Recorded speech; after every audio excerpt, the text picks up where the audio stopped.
Salam əziz əkinçilər, fermerlər, yarpaq gübrələr haqqında danışmaq istəyirəm ki, yarpaq gübrələri nə vaxt verilməlidir, niyə görə yarpaq gübrələri verilməlidir, bitki bizdən niyə görə yarpaq gübrəsi istəyir. Biraz uzun video olacaq, amma ki YouTube-da inşallah Nizat Agronom səhifəsindən girib baxa bilərsiniz.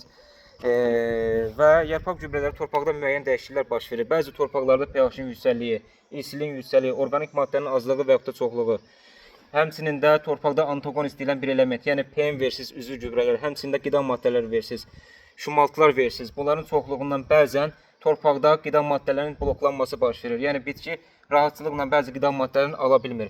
Bunlar hansılardır? Bildiyimiz kimi yarpaqların alt yarpaqlarda yaşlı yarpaqlar deyilir bunlara. Bir də ki gənc yarpaqlar var. Yəni təzə çıxmış yarpaqlar, onların təzə inkişafı. Bunlar hamısı gənc yarpaqlardır. Bəzi qida maddələri vardır ki, yaşlı yarpaqlardan gənc yarpaqlara, həmçinin də gənc yarpaqlardan yaşlı yarpaqları ötürmə qabiliyyətini özündə saxlaya bilir. Bunlar hansılardır? Azotdur, fosfordur, kalyumdur, maqneziumdur. Makroelementlərin demək olar ki, çoxluğu. Onun üçün də ki, yarpaqdan çox da makroelementlərin istifadə olunması bitkinin, yenə də deyirəm, fiziologiyasına asılı olaraq dəyişir bu. Hamısına aid deyil. Bəzən azotun, fosforun, kalyum, maqneziumun alınması bitkilər tərəfindən çox da istifadə olunmur. Yarpaqdan alınması çox da istifadə olunmur. Çünki yenə dediyimiz kimi bir-birini daşıya bilir. Amma müəyyən hissələrdə kalyumun kökdən bloklanması baş verir, maqneziumun alt hissələrində saralması baş verir. Bunlar ehtiyac olarsa, çatışmamazlığın gözümüzlə görəksə, ondan sonra istifadə olunması lazımdır.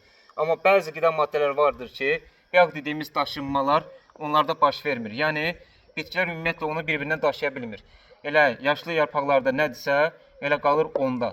Onlar özündə bir-birindən bitkilər bölə bilmir. Bunlar hansılardır? Mikroelementlərin demək olar ki, çoxu. Bir dənə molibdendən başqa, dəmir, sink, mis, misal üçün, sonra bor, manqan. Makroelementlərdən isə kalsiyum. Bunlar bir-birinin daşınması baş vermir. Onun üçün də ki, mikroelementlərin çoxluğunu kombi deyirlər. Mikroelementlər kombisi. Çox var, mən reseptlərdə deyirəm, misal üçün digər mütəxəssislərimiz deyir ki, kombinin yarpaqdan verilməsi daha vacib şərtlərdən biridir. Çiçəkdən əvvəl verin. Boru çox deyirlər, singi çox deyirlər. Çünki çiçəklənmək üçün əsas təmin olan elementlərdən biri də həmçinin kalsiyum. Və ən əfsusda, ən əsaslardan biri də kalsiyumdan bor var ha ki, bu element. Bunlar daima kökdən günlük hətta alınması lazım olan elementlərdən biridir. Kalsiyum və bor. Çünki hüceyrənin əsas meyvə gətirmə dövrəmində deyirəm, amma günlük alınması lazımdır. Çünki kalsiyumdan bor meyvənin hüceyrələr birində kiçik bir hüceyrələr, balaca bir fındıq boyda deyirik. Hüceyrə meyvə fındıq boyda başlayan olanda artıq kalsiyum alınmasını çalışın bir dəfə verin. Niyə görə? Çünki hüceyrələr getdikcə çoxala bölünür və bir hansısa bir meyvə əmələ gətirir. Bu hüceyrələrin divarların bərkiməsi üçün daha da kalsiyumun ehtiyacı var. Həmçində borun hər hansısa bir dişiciyin erkəkcik tərəfindən tozlanmasından maylanma deyilir, bunu bilirik. Dişiciyin, bu dişicik tumurcuğunun daha aktiv fazada olması üçün borun ehtiyacı lazımdır.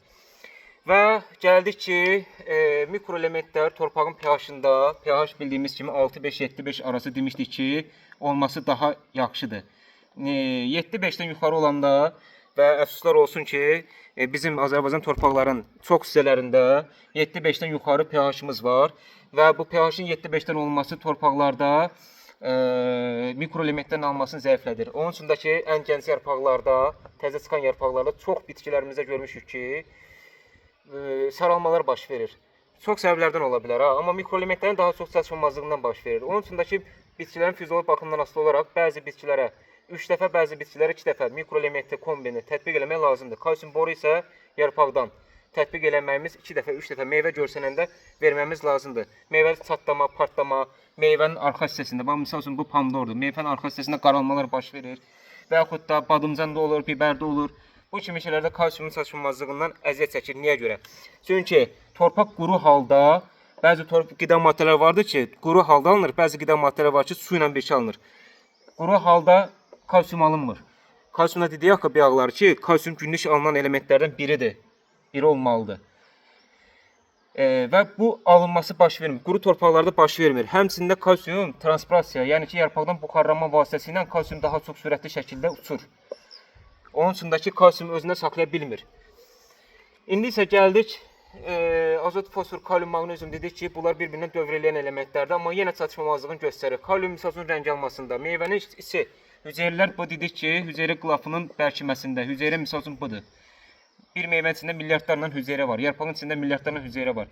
Hüceyrənin içində olması üçün kaliumun ehtiyacı daha yaxşıdır. Amma ki, hüceyrə divarlarının, qılafların bərkiməsi üçünsə kalsiumun ehtiyacı lazımdır. Bunlar biraz elmə də girmək istəmirəm ki, biraz baş ağrısıdır.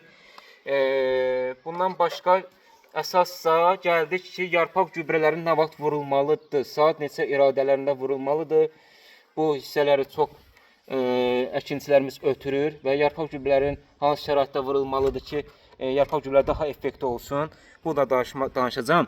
Amma ki, yarpaq gübrələri ən yaxşı vaxtdır, səhər vaxtlar, günəşin işığı ayrı, bir də ki, istiliyi ayrı. Günəş işığı görsəndə saat hərdəsə 6-ın yarısı, indiki gündən danışıram. 6-ın yarısı adından saat 9-a kimi. İşıqlıq artıq istilik başlayana kimi. Biri var işıqlıq, biri var istilik, günəşin istiliyi. İstilik başlayana kimi 6-9 iradələrində saat. Axşam isə bu vaxtlar misal üçün indi saat 7-nin yarısıdır. 6-dan sonra da belə deyək. 6-dan sonra hava qaralığına kimi tətbiq olunması lazımdır. Niyə görə? Çünki hər hansısa bir yarpaq, bax misal üçün bu yarpaqdır. Yarpağın biz çöldən verdiyimiz, bunu ikinci hissədə danışaram. Biraz indi uzun-uzadı oldu ki, video çox da uzanmasın. İkinci hissəmizdə inşallah bunu danışacağım. Çox sağ olun, var olun. Dostagro şirkətindən demək ki, aqronoma Nicat buyura bilərsiniz.